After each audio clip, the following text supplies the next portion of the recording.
watching Twin Peaks for the first time. Oh, you didn't my, say it was your first time. It's my first time. Oh, wow. Which is my recommendation.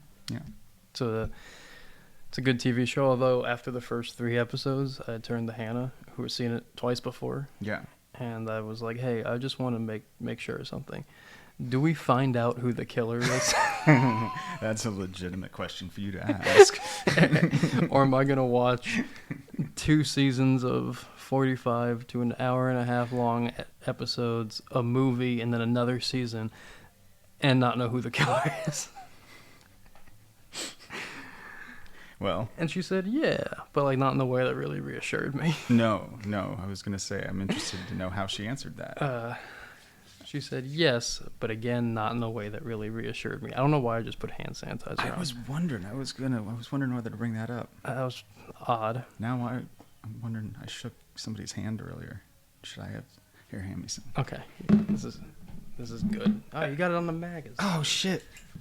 Which, by the way, you can buy old biker magazines on our site. Yeah, it's a fun fact. Old trashy biker. But Twin Peaks is very good. Yeah. So what do you think? It's basically to me just going, oh, that guy, because it's a ton of character actors.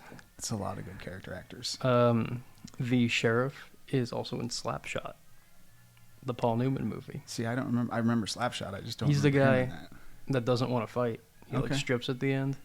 Okay. He's that guy. All right. One of the main characters. Yeah. Slapshot's a good movie. It's a great movie. We also recently showed Dazed and Confused. If you're in the Cincinnati general area, the first Monday of every month, we do movies at the Esquire Theater. I think next month might be Beverly Hills Cop. That's a good one. Really like Beverly Hills Cop. Yeah. I just made this point earlier, but it wasn't on air. Oh, I think out of all of those, late 70s through 90s comedians, Eddie Murphy and Steve Martin, they hold up the best. They hold up pretty good. And I think Bill Murray does when he is not in like Stripes type stuff. Even in Stripes stuff, I like him. Yeah, but like I just mean like his movies still hold up. Oh, sometimes he's in like Ghostbusters, and I don't think Ghostbusters holds up in the same way. You don't think so? No. Really? Yeah. People love that movie. They do. People love Animal House. Yeah. Animal House is not a good movie. It's problematic. Just beyond that, it's not even a good fucking movie. Yeah. Although I will say, it's a crowd pleaser. If you haven't seen it, this is a good movie. It's a little bit of a bummer if you know anything about Doug Kenny's life, the guy from National Lampoon. Okay, no, I don't. But Will Forte played him in a movie called A Futile and Stupid Gesture. I think I heard that was good. It was made for Netflix in like 2017 or something around there. Okay. And it goes through like, them getting National Lampoon going all the way through the like bigger Animal House type. Yeah, that could be fun. Stuff. And then obviously that guy dies. That's not wrecking it because that was a real guy. If you just look up Doug Kenny, you'd see how that story ended. Wikipedia spoiled the movie. More about the journey. But it's a pretty good movie. I'm also very excited to see Will Forte's in another movie. Okay. Coyote versus Acme, which is like a Who Framed Roger Rabbit deal. Really? Yeah. Okay. And it's about he's representing. Who's doing it? Well, he's representing Wile E. Coyote. Okay. In court against the Acme Corporation for like being hurt, like an injury suit. Yeah, he's got a claim. yeah, he's got a case. And that it was like completed in 22 or 23. Okay. And Warner Brothers decided that they were going to use it as a tax write-off and never release it. And there was a very big blowback. Good. And now it is coming out this summer. All right, look at the people changing things. And I'm excited about that. I like that concept. I like Will Forte. Oh, it's a great concept. Do you know who all's involved with it? Oh, let's find out real quick. Yeah. Acme. It sounds right. It sounds like that could be really. It sounds like that could be really fun. Yeah, Acme versus Coyote. Okay. They do a good job with that. John Cena's in it. Okay. Luis Guzman's in it. Love him. John Early's in it. All right. John Early is that guy. Okay. John Early's fucking hilarious. He is my favorite character that maybe anyone has ever done. Okay. What is it? Which is he does a thing called Vicky with a V. Look this up. Where he's like a middle-aged Southern mom doing stand-up. Okay. All right. And it's just one of the funniest fucking things I've ever seen in my life. Okay. It's He's a funny fucking dude. But yeah, that'll be something. So you're only 3 episodes? I'm still curious about your Twin Peaks thing. I'm 6 in. Okay. There's 2 more in the first season. Okay. Yeah. I'm interested to hear what you think about the second season. Definitely look away in the middle of your sentence. Like that? Yeah. Is there a Doppler effect? Yeah, it's fantastic. It's like a Wurlitzer. It's fantastic. Yeah, well, that's good. But yeah, I don't know. I like it. Does the second season get kookier? I'm not going to say anything about it. I'm going to let Hannah tell you. Well, the show will tell me. Oh, she can give you spoilers. Okay. You're going to love it. It's great. Okay. Housekeeping shit. Yeah. Party at the Pen is a fucking month from like Coming today. right up fast. Yep. So we'll be there. We're doing a magazine solely about it. It's going to be special. It's, well, we'll be set up, selling stuff, shooting stuff. Come say hi. Unless I don't like you. Oh, if Sam doesn't like you, don't say hi. Yeah. But if you're cool, then But definitely if come I say do hi. like, or Yeah. if I have a neutral opinion or positive, you can come say hi. Don't let that affect your And if it's approaching. neutral, make it positive. Yeah, bring something to the table. Come on. Like cash.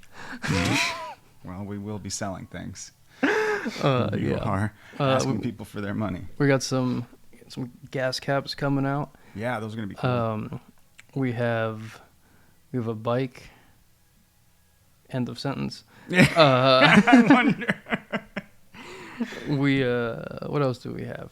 I don't know, man. We got our new magazine coming out soon. That'll be the last one before the Party at the Pen one. I think there might be one in between there. I don't know. Get that one. It's got my Mind War article in it. It's really And good. essentially, we got a lot of stuff coming up. We got something that I cannot discuss that I did previously in the last intro. All right. About going to Texas in the fall. That is heading the right direction. Okay. Seems pretty positive that we'll Oh. be going to Texas in the fall. All right. What's coming up that you can tell us? It'll be Austin, and it'll be in October. So if you're in Austin or around Austin, we'll be there doing. Come say hi, unless I Sam don't doesn't like you. Or if I have a neutral opinion, in which case you can come say hi and make it positive. You can say hi to me. I'll be. But it'll be Texas. It'll be in October, and that's that. All right. Anyway, the other thing Yes. is, if you listen to this podcast, can you if it's on Spotify or Would Apple, you admit to it? would you? Can you rate it? That'd be helpful. Rate it 5 stars specifically. Yeah, rate it 4 or 5, either one of them, preferably 5. But It's a cynical world. You don't have to be honest. Just do 5. But rate it if you want to. Leave a word review. That would be cool. It doesn't have to be long. Just make me have a positive opinion of you. Then you can come say hi. Jeez, really?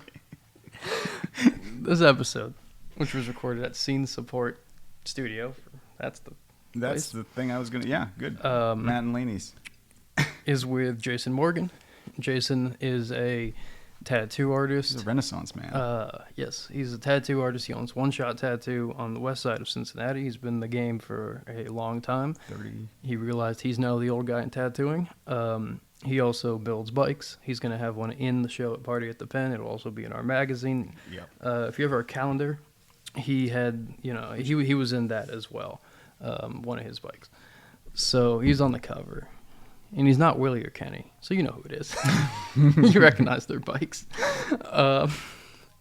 But it was a good talk. We talked to him. He's also a publisher. Yes, we talked to him now about the book talents. that he just put out. Yeah. Which is called Life Behind Bars. It's 100 different tattoo artists who are all into writing, doing a custom flash sheet for the book. Yeah. So it's a picture, one page for each artist is the flash sheet. Yep. And the other page is picture of tattoos they've done, picture of them, picture of their bike, that kind of deal. That's the formula. It's pretty good. It works. It's a cool book. We have it for sale on our website. He has it for sale on Afterlife Publishing. Right? Afterlife Publishing, pretty sure. Okay. God, I should know. And if it's not that, he says it a couple times in this episode. Listen, he'll say it. So here's Jason. I think that's all the stuff. Yeah. Like and subscribe. Like and I feel subscribe. like such a twat.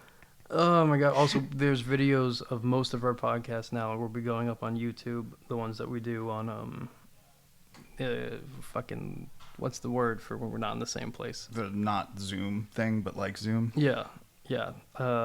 Those are going to be going up on YouTube. So if they're not in person, you can watch the video.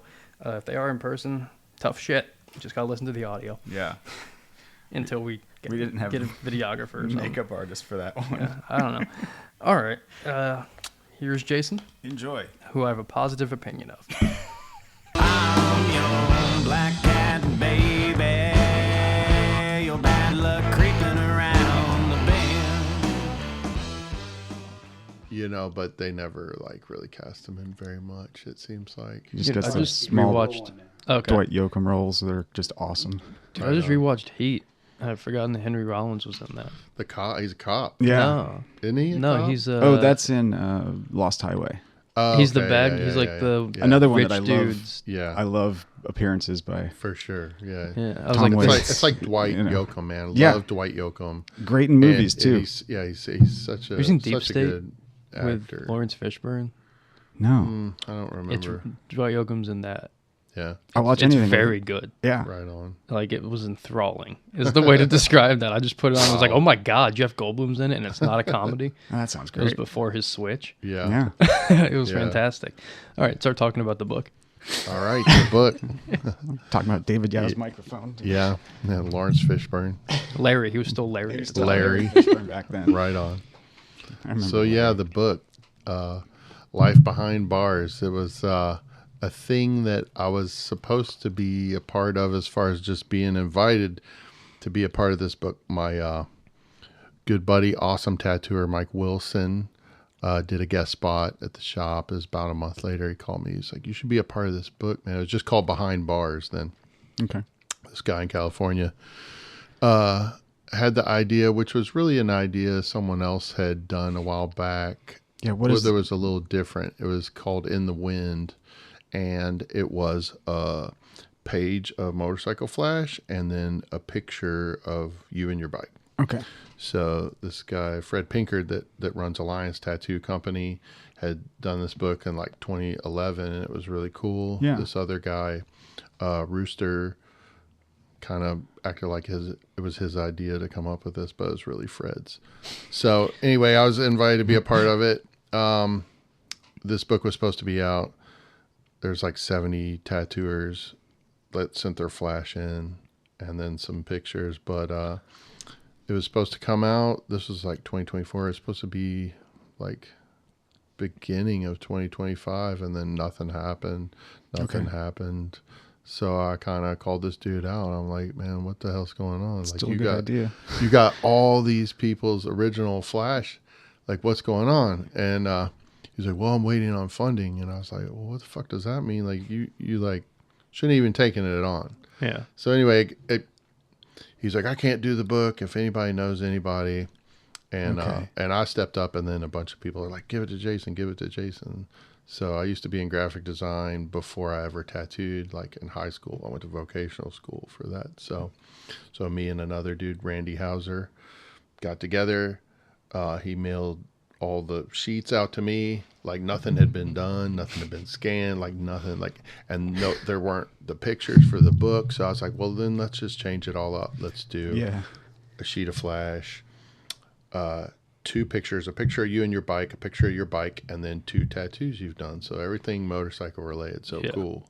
So it turned out, it was like, I'm proud of it. I'm happy with it. Yeah.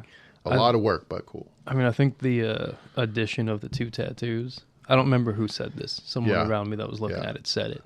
And they specifically called that out, where they were like, "Oh, it's good because you can see they're not terrible at this." Right. And and that's why I changed it to Life Behind Bars instead of Behind Bars. Mm-hmm. So it's Life Behind Bars, and it's like, you know, Life Behind Bars on your bike, like we have these addictive personalities, whether it's motorcycles or tattoos and stuff. So you put kind of anything and everything into it. Sure. And I mean, those are my passions, it's family, friends, like tattoos, motorcycles, like that's it. Well, I don't know this about you. I realized this on the way over because we've known each other for like a number of years. Yeah. I have no idea what your background is. Yeah. So Like, I don't know where you came from. yeah, I'm Graphic from design. Yeah, You're just the guy that owns One Shot that I go to. yeah. On One Shot. How did you become you? So, you know, my family is all from Maysville, Kentucky, and across the river. So about an hour from here on the river. Tobacco farmers, and my other grandfather, my dad's father, ran the tobacco warehouse. So Okay. like, I lived there on the farm. Like when I was in the first grade, I helped them, you know, do tobacco when I was a little like older. But my parents, you know, they realized that they didn't want to stay in rural, Yeah. you know, Maysville. It is So the middle of nowhere. Yeah. it's awesome. It's like stepping back in time 20 years. Yeah. Like, people hold the door for you and they're really kind. So it's really nice. Like I like going out there, but as far as living there, it's definitely way slower paced. You're stuck. Yeah, kind of. If you Like could have if I that- lived there, I'd have an old Mustang and Yeah. be married to Tammy and have 5 kids and be real drunk and then work the farm because Right. that's what you did, you know. You got to sign So- on to that life, though. So my parents luckily moved to Louisville. I grew up in Louisville. You know, I was the punk rock skateboard kid. You know, my parents were kind of pissed. I fucked up in school. I worked at the horse shit farm across the street. Cool. That was like, I was 14. I would get off the bus, go across the street, and me and one other guy, like, cleaned 37 horse stalls. So, Were they selling the shit? well, as fertilizer. Okay, that So- makes sense. yeah, shit's So, big business. but I'm shoveling it and taking wheelbarrows of shit and then taking, you know, 5-gallon buckets of water and feed. I mean, it's just horse shit. You know, and then that's how I got money to $2 an hour. That's how I got Oh, money wow. to buy my skateboards. And then I'd save my lunch money, which was like $1.45. So Yeah. I'd take a pack of crackers for lunch or something, and then Okay. I'd fucking So you know save that my shit. you have to- a value of a long-term plan I can in mind. appreciate everything because I had to work for it. Yeah. You know? So punk rock, loved music, loved skateboarding, skated like 16 years, you know, and bought my first motorcycle for $50. It was like an old Honda that some dude I went to school with, his grandma said he had to get it out of the garage. He wanted $150. I was like, I got $50, you know. So Honda 750, you know. So it was a cool, quick little bike that always had carburetor problems. And They all do. yeah, I didn't have money, so that's how I learned how to Yeah. work on shit. Whether it's my car or bikes, was like, Yeah. if you're gonna ride it, you have to know how to work on it. Otherwise, Yeah, I'm learning yeah, that. you don't have the money to pay somebody. Yeah. So, but There's a weird pipeline of skate to biker. yeah, Like everyone, I think from like my age, a little bit younger, up through your Yeah. age, because we're like opposite ends of a generation. I to think. tattooers too. It's all the same tattooers, shit, yeah. motorcycles, punk rock, skateboarding. Like we all It's all skated. this rebellious Yeah. stuff, you know. It's all And this it's stuff all like, you know. Yeah. unsupervised behavior. For sure. I mean, you know, just like getting tattooed. Like my first tattoo was like where the wild things are. You know, I was like, oh, I'm a wild thing. I want to get tattooed. Like, This children's book is really rebellious. yeah, right, exactly. But then my brother was supposed to get a dragon on his arm, and like he was like, I don't know. I was like, what do you mean? That's badass. Get it. And he's like, I don't know. So I got it. You know. So, and then I was hooked from there. Man, I was lucky to have like a good upbringing in tattooing and the Louisville crew, and then moved up here in mid '90s, and then Mike Dorsey and like all that. That's where I apprenticed, was his shop. You know, so. There was maybe 5 tattoo shops within a half-hour radius. Dude, now there's Oh wow. Now there's like 250. 200, yeah, some. And I would say 95% of those probably use like those dildo pin things. And like, I'm old school. I use the rowdy, loud coil machines and like draw everything on with a marker and no iPad. Like I can draw an eagle or a snake or a dragon, and it's all in my pencil. You know, I don't need an iPad to show me how to draw scales or how to draw whatever. Are you talking shit about Michael right now? No, I'm talking shit about like, you know, it's just my kids, personal the preference. new- I don't give a fuck what you use, but I do. But there's a certain But I aesthetic. take care of my own backyard, and Yeah. and like I don't really piss on those turds. I really don't care about. I don't have time to mess around with like the rest of them out there. Like I'm cool with everybody I used to work for, and then like I try to be cool with everybody around. Like I don't want to burn any bridges. I want to enjoy every day and have fun every day, and I pretty much do. So that's excellent. Yeah. Like you moved here in the mid '90s. Yes. Louisville's a weird town. I've been to twice. Yeah. I know nothing about it other than Hunter Thompson was there, and then Yep. I visited it in 2022. Yeah. I got nothing else on Louisville and Muhammad Ali. Yeah, Louisville's the spot. Like Louisville's the city. It's different like than Northern Kentucky. Northern Kentucky is considered pretty much Cincinnati. Yeah. And then Louisville's kind of this different city that's kind of more modern and more further along than like say like Lexington or like Bowling Green or other towns that are smaller population, and they seem like I was talking about Maysville and stepping back in time a little bit almost. But Louisville, I mean, yeah, they have the Derby, and the Derby used to be like really wild and fun and good times. But like Louisville was cool. Like I chose to move away because I wanted to see where it would take me, but also there weren't a lot of there wasn't anything super art related. Like there's still a arts scene in Louisville, but not as big as kind of up this way, and this wasn't too terribly far away. So that's why I sought out Cincinnati. I went to NKU for graphic design, and then I ended up tattooing my teachers and other people over there. So it was cool. How'd you actually get into tattooing? My buddy Jay, I used to skateboard with, he worked at the skate park, and then he worked by Fort Knox, so he would tattoo the military. And then he gave me my first tattoo on a weight bench in his basement next to his ferret cage. So that's where I got my Wild Thing tattoo, man. You know, it's still there. But yeah, still there. And then he gave me my second tattoo, and then I was hanging out with him. We're skating, you know, we're hanging out. We're going to shows together, seeing Neurosis and seeing like King Horse and all these other crazy bands and stuff. But Louisville had a big music scene. So, you know, Jay's showing me how to draw tattoos and tattoo style and how you draw stuff so it ages well and it looks good, you know, 10 years down the road. And I'm telling him I want to apprentice, and he's like, no, you don't. No, you don't, man. That's all you'll ever do. He's like, everywhere you go, that's all people will ever talk to you about. He's like, it consumes your whole life.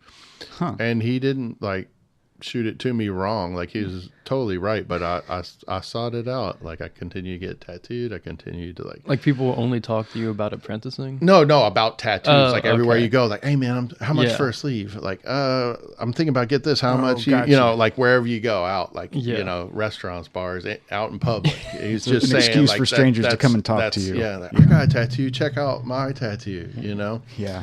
So, he didn't. Like I said, he didn't tell me wrong, but I still wanted it. And the first shops I worked at, before I even apprenticed, I kind of worked the front. So like I would sell tattoos. I'd be like, all right, like you want this, you want this, like, but they didn't have a stencil machine, like a Thermofax. So I had to hand draw like every stencil. So that taught me how to draw practice, tattoos. And then when I started apprenticing at Mike Dorsey's shop, Permanent Productions, back in the day, I apprenticed under Phil Kyle, who I just talked to this morning. He's coming back and doing guest spot. He's coming back from France in August. Not for the release thing. No, he's coming back in August, and he was talking about Adriaticos. He was like, man, we got to get a Bearcat, triple, double meat.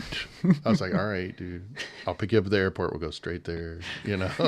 Then tattooing and fun, like, tattooing and food and, you know, music, it's all hand in hand. But so I apprenticed and started tattooing in 97 professionally, so almost 30 years now. I was 1 year old. Yeah, I'm old news. I get like discounts for being over 50, you know, so. Oh, we're not opposite ends of the same generation. Right. I thought you were a little bit younger. No, 52. Yep, born in 74, so 52 this year. So a lot of living in those years. You know? Been run over three times. Once on the bike, once while I was pumping gas, and then another time this guy waited for me outside the bar and tried to run me over. Whoa. Yeah. So pumping gas. Pumping gas. A revenge thing, presumably. Well, he was choking some girl that I knew, like across the bar. So I went over there and like, what Took the care fuck of are it. you doing, dude? Yeah. And he was like, she called me a dickhead. What a and I was like, dickhead. you are a dickhead. Yeah. I was like, choke me, you know? So then him and his buddy Jason's were like pretty big. You trying can't to see fight. it on audio. You know, they're trying to, and I was like, fuck both you guys. Like, come on, let's go outside. This was at the Sitting Duck, which was the basement behind Short Vine. Okay. like, Okay. Right by Bogart's. Okay, yeah. And then I was like, I'll give both you dudes 2 free licks before I do anything. Like, come on. So they wouldn't come out. So they talked to Virgil, the bartender, and he took them out a different way. And then we were all leaving. There was like 4 or 5 of us, like probably half an hour, 45 minutes later. And this silver car drove by and they chucked some bottle at us and like missed. And then I was crossing Short Vine and this full-size Chevy took off and like swerved like straight for me. So I like kind of jumped up and it like he hit me like on my like hip and like arm and Jeez. flipped over. Luckily flipped over the hood. Yeah. And then so then Oh my God, dude. you see like firefighters came up and cut off my pants in the middle of Short Vine and you know. Right across the Yeah. street. And then so I just went up to my buddy Mad Dog's apartment and like just kept drinking and Yeah. listening to AC/DC. And then the next day I went to UC and they're like, you got some fluid on your knee. So here's some 800 milligram ibuprofen. And I was like, I got better shit than that. Like, you know? So, but yeah, dude, it was all Wow. good. It's all good. Yeah. I mean, shit. Like those 9 lives, knock on wood, you know, Yeah. like, and yeah, I got hit on my bike. This dude cut across a couple lanes, like ripped my shoulder out of socket, split my head open, broke my foot. But yeah, man, I'm still here. I wear a helmet now. I didn't used to wear a helmet. I didn't have a helmet on when I got hit on my bike, but That's lucky. That's lucky. yeah, that was like, because there was like a curb and a fire plug and like a telephone pole. So Jesus I was real fortunate. And you missed all of them? Yeah, I was like on the ground, like, you know, right there by my bike, upside down. You know, I have Yeah. irrational fears of all of that happening to me. Well, they're not. And it all They're not like happened. irrational. No. It's Right, yeah, no. It's irrational fear. Yeah. No, it's scary. Great. It's scary enough just driving Yeah. around Oh, yeah. because, I mean, I tell everybody I ride like I'm in a war zone and everyone's out to kill me. Exactly. Because that's kind of how you have to drive anymore, let alone ride. And Yeah. then like sometimes like, you know, I'm planning an out. Like, where am I going to go? Am I going to go over here in the grass if this dude comes over? Or like, you know, Yeah. you Yeah. think about things like that. And then you're going like down one of the hills like Rabbit Hash, and you're like, Yeah. no, I'm not going anywhere. Right. Like, There's nowhere to go. Yeah, There's a exactly. ditch You're just over there. Yeah. I'm going sideways Yeah. and down. That's why I like the riding out in the middle of nowhere. Like we usually do Sunday rides, Yeah. you know, and we'll all meet up at like 10, ride a couple hours, eat somewhere, take a different route back. Like That sounds pretty nice. fun. The thing that, because I moved from Cincinnati, like Norwood area, to Yeah. Florence, Yeah. and I haven't shut the fuck up about how much better the roads are for the past 3 months. Oh yeah. It's like Night and day. every road Everywhere. in northern Kentucky is paved. Yeah. Indiana, northern Kentucky, that's where we ride on Sundays. We don't Dude, ride around it Ohio sucks. because you're just dodging potholes. Like people, like I going down Montgomery Road in Norwood. If you've been there, you know what I'm talking about. Like the road had molded in the Craters. mountains. Oh, You know what I mean? Yeah, like yeah. literally how mountains form happened on the road. Right. Fucking everywhere. Yeah, dude. So it was just like little figure eights and shit moguls and through the ramps. fucking Yeah, road. you hit one of them, they'll throw you right off the seat, like Yeah, you know, dude. like holding on to the bar. For a year, the exit from 71. If you go right, you're going to Oakley. If you go left, you're going to Norwood. Yeah. That left, there was a pothole in the ground that was 2 feet deep, 3.5 feet wide for Yeah. a fucking Yeah. year. Oh yeah. Richest country in the. And I knew it was there, but Yeah, like yeah. I was like, if fucking people at night don't know this is here, Yeah. Man. there's no That way would've you're killed saving me. that. Yeah, dude. Danger. Like I don't know, it's fucking I don't know. Riding a bike Fix is your scary, roads. Eli, Right. Yeah, I know. Yeah. but it's also incredibly fun, I'm getting to know. right? Like Yeah, yeah. it's addicting. Oh, definitely. You know, like Yeah. I've told him this, and I want you to tell him this. So I'm going to lead you in a direction. But there's a point where like it's terrifying every time. Yeah. and then it is no longer, right? Yeah, I feel that way. I feel like, yeah, it's not maybe terrifying, but then like there'll be times where there's maybe 7 or 8 of us, and then I'm leading, so I'm leading the way, so I feel like I'm responsible for Yeah, I'm a back everybody. guy. I'm not a you know front what guy. I mean? So like if I'm leading through all these different ways in Kentucky, I got a lot of responsibility. Okay, where are we going to go where we don't have to cross this busy highway? Where's a spot where there's a bridge where we can go under the highway, so we're not 8 deep trying to go across this highway Right. from a stop sign with Right. cars 'Cause going it ain't gonna 70. happen. You know what I mean? So, but yeah, but normally I'm comfortable. I feel good. Like I like cruising, and it depends on which bike I'm on also, because like some of my old bikes don't stop so well, like the original old brakes, but they were designed for back then when there wasn't as much traffic, and there weren't cell phones, there weren't like just as distracted drivers. They were probably just drunk back then or something. But, you didn't get DUIs back then in probably the 40s and 50s. Also, like the engines weren't as big. Right, yeah. Like, so it they're didn't like, need- yeah, they're not hot rods. They're it can't go over they're 70, tractors, yeah. Yeah. Well, like, I don't know. It's like, I think you should continue to have a healthy respect for the inherent danger. Sure. But it Yeah. stops being like, oh my God, I shouldn't do this. Yeah. You know what I mean? Yeah. Yeah. You will. Yeah. Yeah. It's, I don't know. But like, once you start doing it, I feel like you can't stop. Yeah. I've gotten past that fear element. It's just that the bike doesn't run. And Have I you don't- gotten I don't past the trust fear it. element? Yeah, I mean, I get on. I feel it every time, but I still get on. Yeah, but eventually that'll go away. Yeah, Is what I'm saying. I'm just saying Yeah. it's not prohibitive. It's just like, oh, here we go again. The problem now is the bike. I don't trust it to run because it's not running. Do you trust any bikes to run? American motorcycles? I mean, that's another fun part about them. Like, Is that fun though? They make you Is it? learn to work on Right. it. They make you, I've always been like a half wrench, but, as long as it's not something major, I've had plenty of, oh man, I can't even think of how many days and nights limping bikes home because something happened, carburetor, throttle cable, clutch issues, where you learn to like, I can cut off this piece of my belt and make this work, what I mean?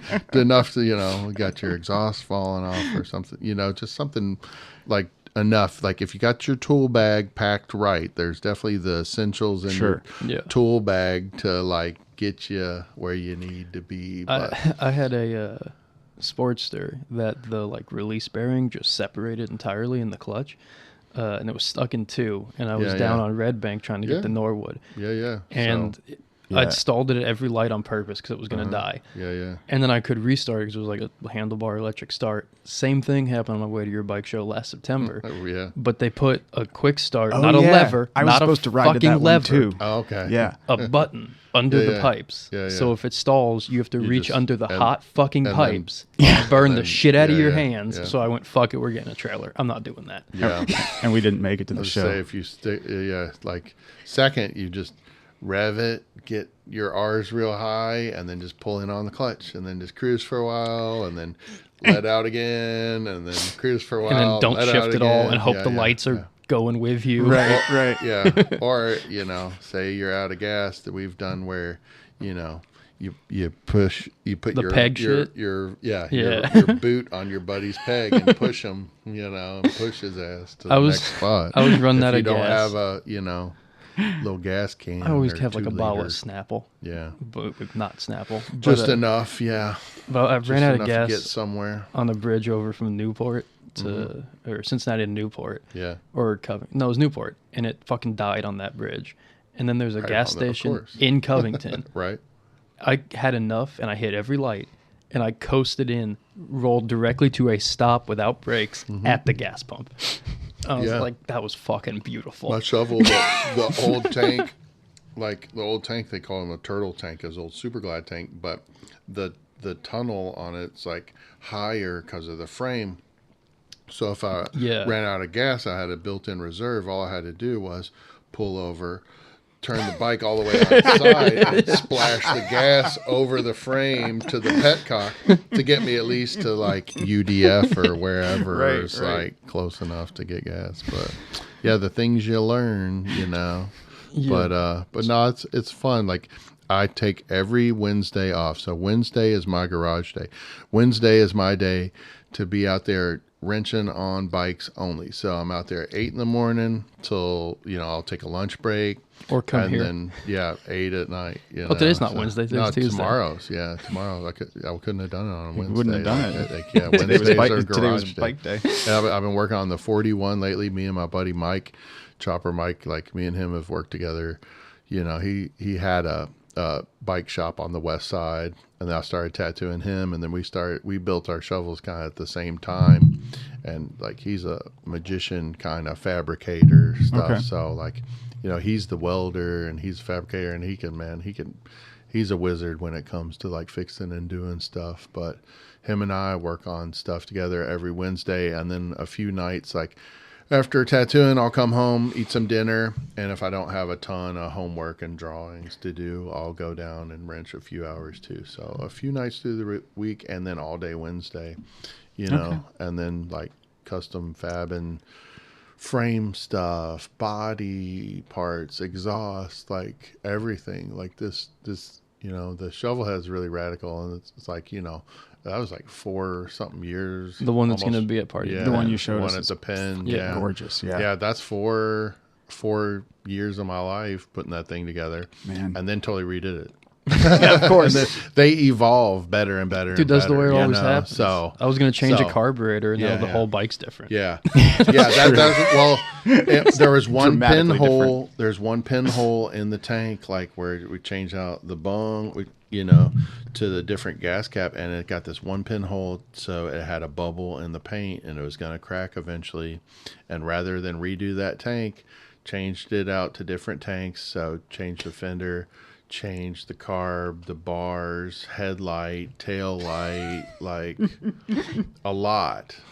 Changed a lot, but it was all cool, all upgrades. I like it even more. Changed the seat up because it's a rigid, so like now it's got a Springer seat and it's got the Springer front end. So you know, as long as you don't hit a monster, middle of your back, you'll feel it right away. I mean, brace on maybe when you ride that. Yeah, they got those old school like biker belts. Remember those belts that are all like the bedazzled and jeweled, you know? But they're actually cool. But I don't think I could wear one on. Not yet. Yeah, if your back hurts too much.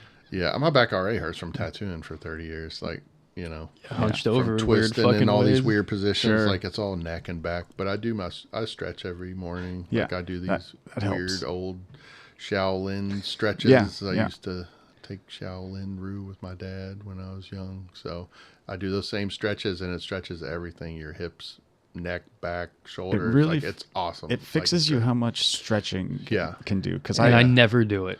If I did, you're gonna have. I'm 29. Man, I'd be like miserable. I got off painkillers some time ago. Good. And it was like, how am I going to live in so much pain?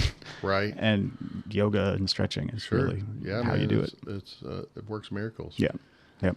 I don't. You should start when you're young, kid. Yeah, I mean, like, you know, Take advice from the graybeard. Hey, he's less gray than you. But he just ferments. Yeah, this is Sharpie. Yeah, Sharpie. When I was younger, they always said always trust the graybeards, and now like I'm one. Now you're one. So yeah, I've been one for a while. But Same. yeah, I'm the old guy in tattooing. Like that was probably 5 years ago. I realized like, damn, I'm the old guy in tattooing now. Like, when did that happen? Like, but it's good. I'll take it, dude. Yeah. I'll take it. It's awesome. I love tattooing. I love being tattooed. Like, I love it. When did you open One Shot? 04. 04. So okay. In 04, yeah. And did you open that or take it over? No, I opened it. Okay. I opened it. I always I worked at some awesome shops. Like, I got opportunities to work at like some of the best, and that really helped me get where I am today. And I owe those guys a lot, you know. But I always felt like, you know, I kind of wanted to do my own thing. And I finally got to the point where there for a while I had just like a little private studio and I was traveling a ton and that was fun and all, but I like being in the shop with other people and like, it's a fun, like we joke around, we have fun with our tattoos, with our clients, with each other, it's like a family for real. It's, I see a lot of one-shot tattoo shirts. Good. I see a lot of people. Yeah, he tells me this. Like he'll be like, "I'll be at the grocery store working," cool. and I'll Right be like, on. "Oh, somebody else." In it. Oh, that's cool, man. Yeah, because people drive from like all over, like India, Kentucky, like it's a good shop. I mean, everywhere, and I'm like, damn, they drove past like 100 shops to come to ours. Like, dude, it's like, great, yeah, dude. So all the time. We talked about this earlier, but about once a fucking day, I see a new Cincinnati tattoo shop or tattooer that I was unaware of. Yeah. I was like, where the fuck are you? Like, you're also an OTR? Where do you fit in? Like, then there's a slow time in tattooing and crying about this and that. Like, I was like, yeah, because there's a million shops and, you thought it was cool because, like, there's a TV show about it or whatever, but I don't think they really realize how much work it really is, and that's why. Well, I'm quitting tattooing. Like, bye. That seems typical. Like you should have never started. So you got into it for the wrong reasons. Yeah. Like I'm fortunate that we never cool guide. Like, oh, we're not doing that tattoo. You know what I mean? Like if it was a tattoo somebody wanted, I mean, not always. I mean, sometimes like. You got to tell them, well, it's got to be bigger or it's got to be simplified or something to really make a good tattoo for a long time. But not, pigeonholing yourself to like one certain exact style to where like, this is it and this is all we do. And we're a street shop.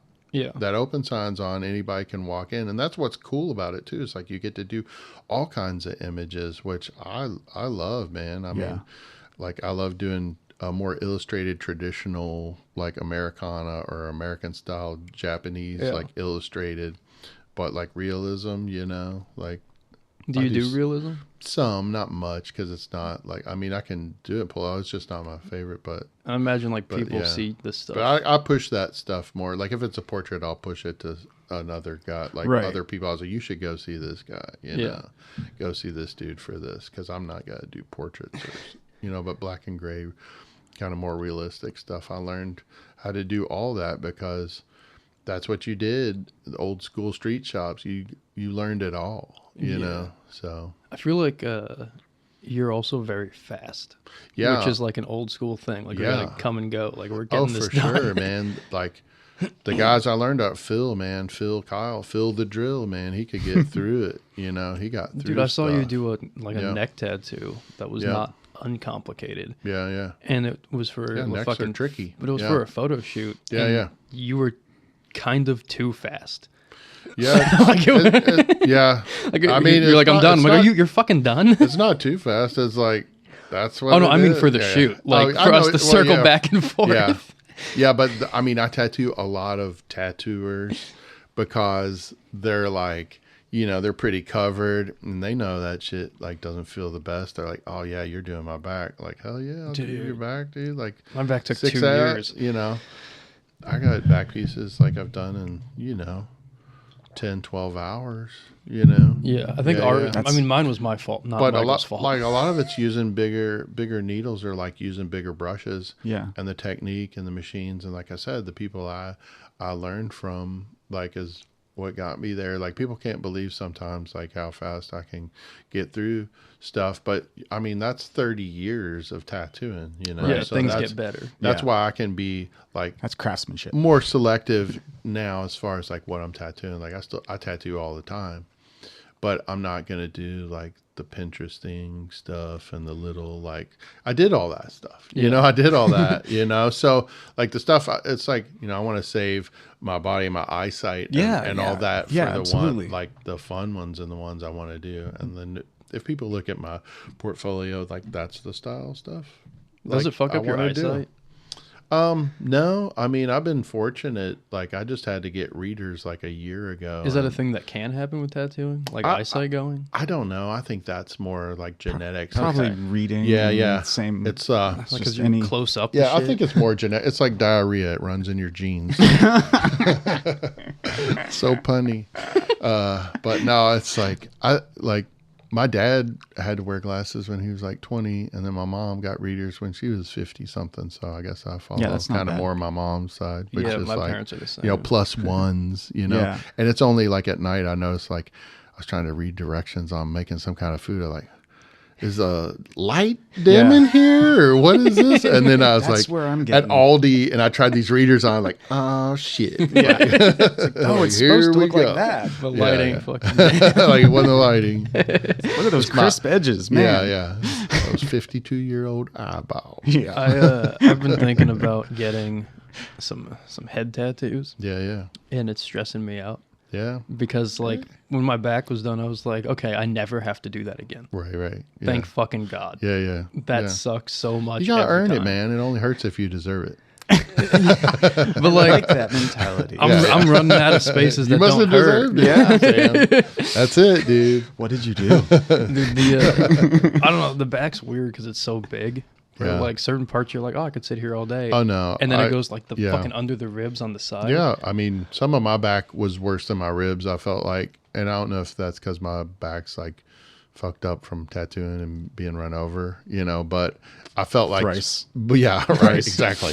But I felt like there were spots in the center of my back that were, you know, pretty bad. Like not as bad as like my palm. Like my palm was the absolute worst. Like that. Yeah, that I've been skin's looking at that. so calloused, so like, and the layers of your dermis and subcutaneous tissue, it's like really thick. So some stuff you got really sink. So, But also it rubs off over time, right? no, I mean those are like 10, 15 years That old. must have been you know? ground So the it's like I fucking- got, you know, my first tattoo machine I ever used. I see. You know, that's Supreme, and then I got rolled paper towels. That's goofy, Real basic. fun, but got- like you're it's what I covered. always have in my No hands shading. for Yeah, you're real. covered. Yeah, no shading or that stuff doesn't really take, but Sometimes- you can outline it. Yeah, I look at like painful tattoo spots Mm-hmm. sometimes, and people get like real basic but real cool looking stuff, and I go, "Oh, you were smart. Yeah, exactly. You yeah. fucking thought that out, didn't you?" Not smart if it looks like shit. No, but like cool looking shit. But if it's cool, yeah. My brother has all black and gray, and I was like, man, you did it right, dude. If I did it all over again, I'd do it all black and gray because it ages the best. Yeah. And black and gray looks smoother and better like a couple years later. You know what I mean? I Like, was it gonna looks do cool. that. Yeah. Like I went down that road for like Yeah. 5 years, and then I Yeah. got this big ass Matador. Yeah. And went, I guess not. Never mind. I got a collection of both. I got a good collection of everything, you know. Like Well, I I'm feel blasting over, you know, my buddy Tim Lehigh's blasting over this whole arm, like so second coat. Like I love tattoos, man. Like you're never finished. You're never done. You Well, know. I feel like also tattoos, the aging is kind of a direct correlation to how good the shop was you went to as well. Yeah. Sure. Because like Yeah. I got tattoos in Oxford, Ohio. There was 2 tattoo shops. I went to college there. Vertigo. Yeah, and- not that one. No, I remember that. and then- neither one was really good. There was but one guy I at the other remember- one. Yeah. named Josh, and I forgot his last name. Okay. And he was fucking solid. Yeah. Like that shit is like 12 years old. Yeah, man. That looks You good. know, but Looks it's black good. and gray. Yep. But it hasn't fallen out. I've never gotten a No, touch man. up. No, he did it right. Like, you know? that was Somebody I got taught him lucky. right, you know. Well, he knew. At one point, I talked to him about where he came from, and he knew someone that like you guys knew, and like came from that general. Some lineage Yeah. through like legit tattooing. Yes, and it was. But dude, Vertigo's a fucking Yeah. nightmare. Oh yeah, I remember like fixing or covering some stuff. Was there a from scandal or were they just bad? Oh, he was They're just horrible. Okay. I think they just maybe didn't like. Who knows? Like didn't learn right, and just bad habits and bad tattooing. And I mean, I was telling the rest of the artists at the shop, like we could never do a new tattoo again and just do cover-ups and have enough for the rest of our career. Just Yeah. fixing and covering, Yeah. you know, tattoos. There's that convention that's coming up Villain here Arts. in Cincinnati, and every year we fix 10 to 40 tattoos like right away, like they're fucked, like. And I'm just like, man, you'd think that people would. You get the tattoo you deserve, you know. If you don't do your research and you don't like, Dude. As you know, someone you with don't- some very bad tattoos, You have, like, I what- agree with you. you know got what I mean? one up But there? did you do your research? Did you really know what this artist was doing? we were you drunk. Look at all their and work. None of See? them Yeah. were artists. Yeah, We so- were drunken in the apartment, and there was a gun. Apartment. Yeah. But you have the one There's Oliver a gun Peck to your tattoo. head. Yeah. There's a gun to your head. Like, you're getting this tattoo. No, it was just like, that sounds fun. This will Yeah. be a good story. Yeah, it's usually a Or eat the rich on my own kitchen, arm. basement next to a fair cage. Yeah, No, yeah, exactly. There's all kinds of, like, Next time I'll come to your shop and get a spots real one. where, yeah. Dude, you got to do like one of the bike night flashes. Yeah, dude. There's so Party of many. the Pen's coming up. I mean, you've seen, Party of the Pen. Looking forward to that. Oh, dude, I got this sure. fucking hand tattoo there last year. Yeah, looks awesome. Yeah. it that's was a great that dude, tattoo. Greg Christensen. Yeah, dude. Yeah, Greg Christian. But like, Yeah. I wanted it somewhere else, like on my arm, but I was like, no, it only makes sense on my hand. Dude, it's perfect fit. Like, and then I had the ride, and the bandage fell off, and gravel was hitting it on the way Yeah. home, and I was like, fuck. I talked to him like right before that Scranton tattoo convention, and I think he's coming down for the book release party cool. and Cool. tattooing. So It is So, a great yeah, fucking tattoo. Yeah. oh, it is. definitely. He's got. Did you see his sheet in the book? It's really it's really cool too. Yeah, There's some awesome sheets in there. But we're gonna be at Party at the Pen. Gonna put a shovel head in the pen. It's gonna be there, and And then we're gonna shoot it And for we're- the yeah. magazine that we're Awesome. doing. Killer. That's pushing the magazine. Yeah, push that magazine. just It's did. going to be great. We're doing a whole magazine about Party at the Pen. Awesome. And That's we're- great. yeah. I'm excited. And we'll also be at Party at the Pen selling stuff. Yep, I got a booth as well and the swap meet spot, and then I'll have the books there and some merch. And yeah, man, it should be. Last year was so much fun. Yeah, it was. Dude, it was great. fucking awesome. It was Yeah. way great. It was, yeah, and we had I just forgot his fucking name, Luke. I just totally forgot his name on the show. The guy that runs Party at the Pen. Oh, cool. And it was interesting talking to him about how it got started because like it's just fucking him. Like Yeah. it's a big event. Yeah. That's wild. But man, it's 'cause just it was like huge. Yeah, and like yeah. there's some other people involved now, but really it's like him and his family just doing 2 of these a year. Yeah, and they're man. getting bigger and bigger and bigger. And like I don't know, I feel like Ohio and Kentucky are a good place to put that kind of shit. Sure. Yeah, definitely. But we don't have like any of it. There's a lot more going on. I feel like in the past few years, like as far as Party at the Pen. Germantown just started. Germantown Yeah. Hoedown. That That was was great. fun. I've Kenny tattooed. did a great job with that. Yeah, Kenny. Which again, just a rules, guy. man. Yeah. That's just Kenny putting Yeah, it yeah, together. and did great and raised a lot of money for the Germantown Fairgrounds, Yeah. which helped them out, which was awesome. But that was fun, and tattooing out there was wild. That was the first time you tattooed me. I tattooed, noon to midnight. Yeah.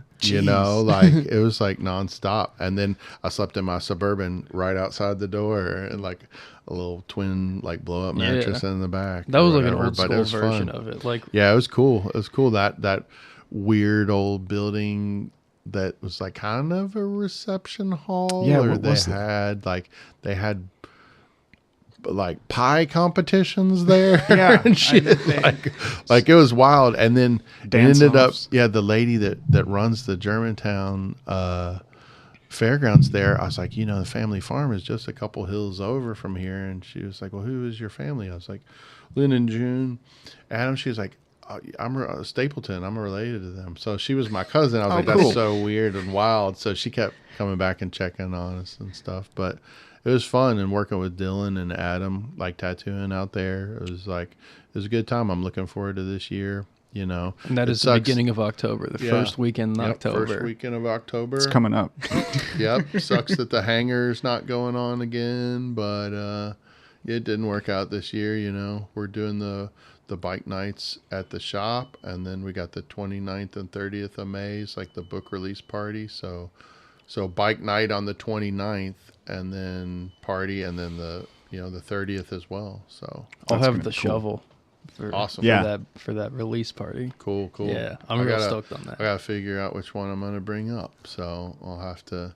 I'm saving the shovel. Like I'm not even taking it out until Party at the Pen, because I know people are gonna bite the flames, those gold leaf flames, the way they're done. So I was like, if I cool. debut it at Yeah. Party at the Pen, the way it's redone, people can bite it, but then everybody will know because they saw it. Yeah.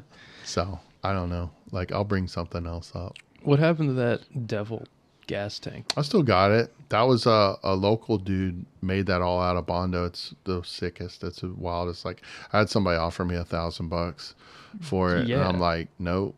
But like, nah, man, that's like a 60s, 70s Survivor, and like, it's awesome. It's so cool. What the fuck are you gonna do with it?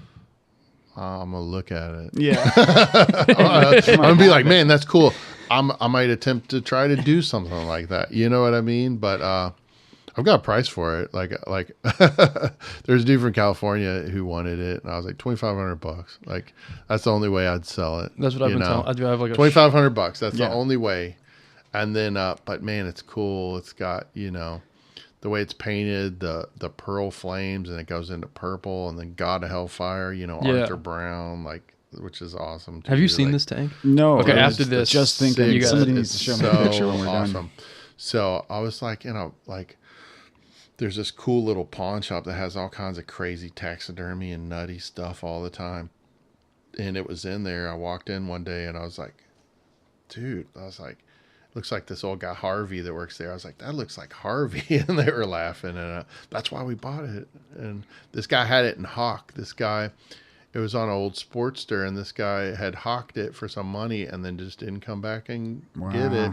And then he had asked about it not too long ago, and they said, oh, they sold it to this other local kind of tattooer motorcycle dude, blah, blah, blah. So I'd like to, because I thought it was on this old Triumph, and it wasn't. So it was on something else, but I don't know who this guy was, but supposedly he did all the molding of this face, and it's so cool. And for it to hold up, 40, 50 years, it's pretty amazing. Lacquer paint job. So it's lacquer wasn't your thing back That's then, one of my favorite, like, I don't remember a lot of shit that I see because I see it all day, every day. But like, that was one where I'm like, oh, I'm gonna remember that fucking gas tank. Yeah, there's a local there's a dude, Lloyd's Treasures or something, that's on Instagram, and he has all kinds of antique crazy stuff all the time. I'll have tattoo stuff, sometimes motorcycle stuff, but he had like a hammerhead shark gas tank. And it was wild, dude. And I was like, so I asked him, I was like, how much? He's like $2,500. And that's kind of where you were I came up with the number. It's a good price. Because I'm like, dude, this devil tank's way cooler than that. So it should be. And like, if somebody bought it, I'd be bummed. Yeah, but like, dude, I always do that with shit. Like, I just shovel tank or shovel motor. Yeah. People were like, can I have it? And I was like, yeah, it's $6,000. Yeah. But you can have it. I don't want to get rid of it. So you have to overcome that. So I can buy another one and then have $4,000 for me to buy something else. And that's the only way I can justify selling that thing for $2,500 is because like it's going straight into the knucklehead, Right. Because I never thought I'd have a knuckle. Like they're untouchable pretty much. And how'd you end up with that? I sold this Springer that I had, this Heritage Springer that I bought that had low miles, and rode it around for 4 or 5 years, and sold it and made like $4,000. And then I was like, so I just left the money in the garage, like locked up and everything. I was like, this is going towards another bike. I was looking for a generator shovel, and then this bike popped up, and I was like, this is a scam. There's no way. This is legit. It's like way down the middle of the hills in Kentucky. Yeah. But then it had Delaware plates. I was like, this is a total scam. So I called and I talked to this dude, and I talked to him for like an hour. First time I talked to him, and I'm like, man, I got to go to Louisville for a funeral tomorrow. I'm going to go to this funeral, and then I'm going to drive and see you. And then I came and I saw him, and he fired it up, and I was like, all right, before we go any further, just shake my hand because I'm buying the bike. And he was like, what? I was like, come, I'm buying the bike. That's mine now. And then so we shook hands, and then we talked about it more after that. And he explained it to me. He had it 40 some years, and he'd had these different knuckleheads over the years. And he's like, and then I showed him the bikes, worked on and stuff. And so he knew that it was so going to he be a was good like home. happy I'm so happy you're getting it. There was this other guy that was trying to get me down the price, and I was like, did I ask for any money off? Not a dime. I was like, you didn't price cheap. it. No, it wasn't cheap. $20,000's not cheap. Yeah. So I was like, it wasn't priced too low, and it wasn't priced too high. I mean, that's what the motor costs. Mm-hmm. And then everything else is extra. This isn't a running bike, with a Springer and all kinds of stuff. So I gave him a deposit. I was like, I'll be back. I'll be back on Saturday to pick it up. So he was really cool. And I came back Saturday and I picked it up. And, I was like, he had some other parts around. And I was like, man, there's an old VL Springer. And I'm like, man, if you ever sell that Springer, I need it. And he's like, well, let's make a deal today. So I got the Springer. I loaded up the bike, took off. I wasn't down his hill coming back to Cincinnati. And my Suburban breaks out. No brakes. Like, what? I was like, what the fuck's going on, man? So I pull over and like, there's like this sawmill in the middle of these hills and shit. And I'm like, what the fuck? So I'm just like pumping. And I like barely got up the road, pull over in this gas station in the gravel, and I get underneath, and like this brake line had rusted and ruptured. And once I put that heavy load in, behind in the trailer coming down the hill. Yeah, the dude didn't do it. He was with me the whole time. But the whole back wheel was wet. So then like these like country dudes helped us out and had some tools. Like they rolled up the street to some yard sale and brought back these tools, and we crimped the line and stuff. So now I only have like front brakes. Like, and I limped it back like all the way back home and got it like I'd never, like that was the most stressful drive back. Trailing your bike's already fucking stressful. And then so like the dude called me a couple times. I didn't answer the phone because I was like trying to, get this bike back home. I was like, I'll call you tomorrow. So I called him. I was like, man, that bike did not want to leave you after 40 years. Like it didn't even let me down the hill and that shit happened. So he was like, I'm going to show you this, before you leave. And he pulls back this curtain, and he's got a 42 knucklehead with a sidecar. And he's like, I'm dying with this one. Like, I'll never sell this one. But when I do die, she's going to call you. And I was like, damn, for real? Like, wow, dude. Like, you made a friend. That's mind blowing. Has he died? Thank you. He has. Did you? And I haven't heard yet, but like I'm fingers crossed it could happen. Who knows? But I'm more than thrilled with the 41. I got almost a 90-year-old Harley, man, that runs and rocks. And like once it's redone, dude, it's gonna be insane. Like insane. Is that the next project? Yeah, and it's like gonna be like above and beyond. It's just, just the stuff so far that's been done to it. You'll have to check it out. I'm not posting a bunch of pictures. It's kind of the same thing. I'm not posting pictures because people like to bite. You know what I mean? So I'll just do the same thing. I'll get it finished and then I'll bring it out. Reveal. Oh yeah. But I'm gonna airbrush a bunch of crazy stuff and the tank and the frames getting painted and the oil tank and the headlight buckets getting metal flake paint. It's gonna be wild. So I'm excited about it. I'm thrilled about it. It makes me want to work on it, like I said, every Wednesday. So tomorrow, 8 in the morning, I'm out there back at it, cutting up an oil tank. That's what I've been doing last couple Wednesdays. Well, that's fun. Fitting stuff, oil tanks, all good. That's the way to go. For sure. Well, thank you for doing this. Yeah. Oh yeah, super fun. I appreciate it. Super fun. Congratulations and everyone on the book. should check the book out. Check we sell the book them as out. well. I haven't mentioned that yet. They're on our site. It's called Life Behind Bars. Yeah. You can also get them through Jason Yep. and your publishing company. After Forever Publishing on Instagram has a link, Big Cartel. And then we just got the hardcovers in. So I'm going to be putting them on this week. And there's 1,000 of the soft covers. How many of the hard covers? There's 1,000 as well. Well, actually, they shorted me a little bit. So there's 900 and some hard covers. Okay, so they're limited. Yeah. That's it. Get one now. It. Yeah, get that. And then, come see us at Party at the Pin and hang. Absolutely. And the bike shows and all that. Yep. All right. Thank you again. Awesome. Thanks, guys.